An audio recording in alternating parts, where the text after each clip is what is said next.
Hello, everyone. Thank you for joining me today on Quality Corner.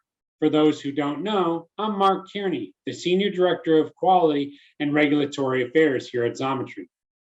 Today on Quality Corner, we will be discussing an important topic in our workmanship standards: mill steps, tooling, and chatter in metal fabricated products.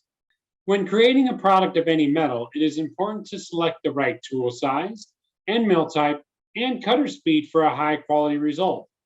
Defects in these products create the risk of loss of functionality and cause a product to not meet our quality standards here at Xometry. Key surfaces on products should be free of steps and marks across the entire face, along with any edges.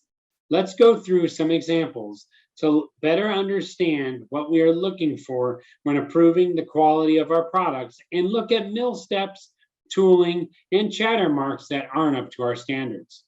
First, let's look at some examples that do not meet our quality standards.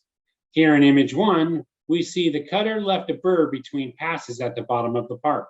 What we risk when something like this happens is the marking or incorrect fitting of another mating component.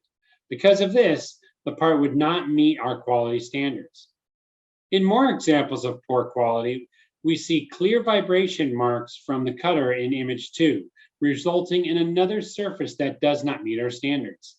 In image 3, the surface finish does not meet our standards, as it is left with cuts and cutting marks and gouges that violate a surface finish.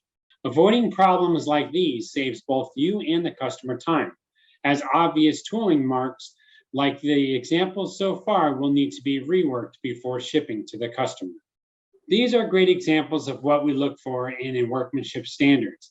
In image 5, the cutter marks shown on the surfaces in the part are free of burrs and are within dimensional and surface roughness finish requirements. We look for parts to be completely free of steps and marks, and that meet surface finish requirements to the orders. Thank you for joining in and tuning in to Quality Corner.